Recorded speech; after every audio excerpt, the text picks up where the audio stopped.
Welcome back, everyone, to Geigenomics.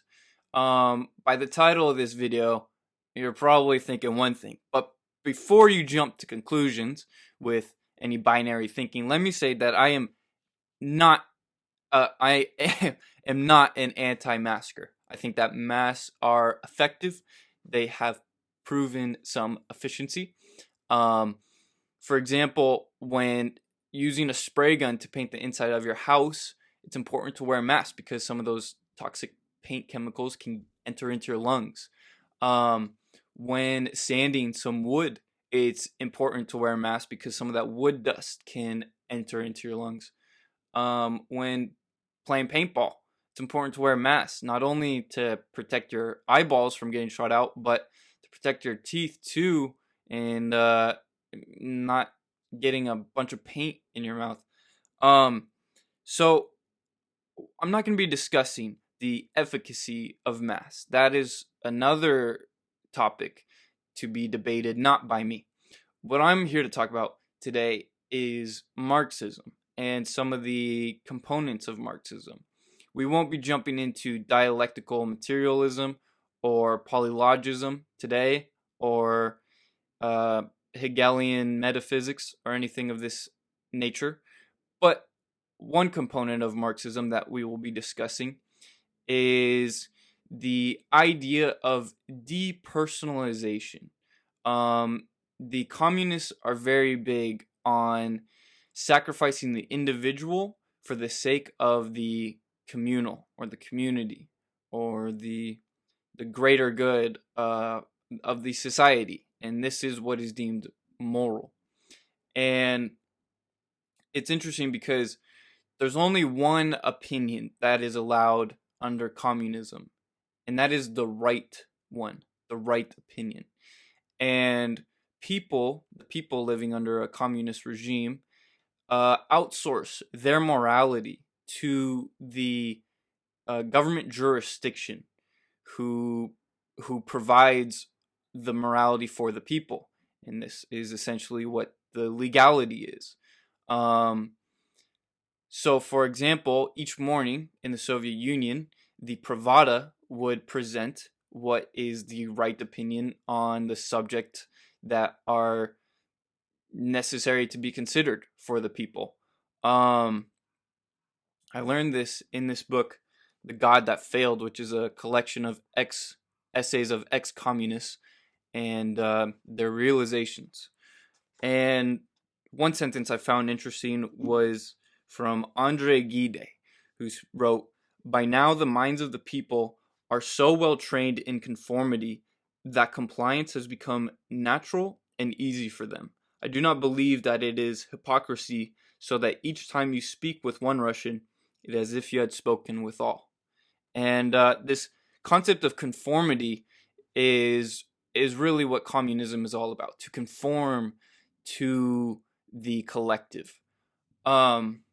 So this principle of depersonalization, it was heavily emphasized in the arts. They wanted the artist to be modernist, or the communists didn't want the artist to be formalist, or in the sense of actually using various types of forms to create art. They favored the chorus as the most elegant part of any music or opera, rather than the individual verses.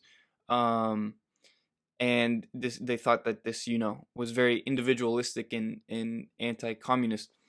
And so this concept of depersonalization is one that is fascinating to me. And I think that this irrational use of masks in every setting, whether outside, isolated, on the beach, is one of depersonalization. I believe that it's a Marxist influenced idea to wear a mask wherever, whenever, even isolated on a Zoom meeting. This type of thinking, I think, is well, it's depersonalizing because you cover your face. I think was Zuby on Twitter. He said he had this tweet: "I'm not anti-mask. I'm pro-face." And if we take the economics of wearing a mask, what is the opportunity cost for wearing a mask? Well, there's less smiles. So maybe this results in a cumulative psychological loss in happiness of society because there's less smiles going around. I'm not sure. That's just a bold theory. But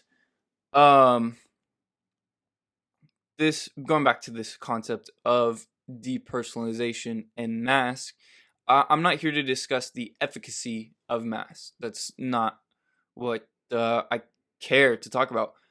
Truthfully, I care to talk about the um, the the implications and repercussions of a masked up society. Kids, for example, not knowing what their teachers or other people look like is a psychological phenomenon that we will see the results of uh, over the next several years. Yeah, I think that for the most part, just the issue that I find with mass is more along the lines of this loss of social interaction. People have lost trust in one another. They think that uh, people not wearing a mask are nonconformists, and they tend to think that these people are potentially sick or carrying a virus. And to sum up, a line from Michael Mouse, this might have been a tweet: "Your aversion to risk is of no relevance to my freedom." Thank you.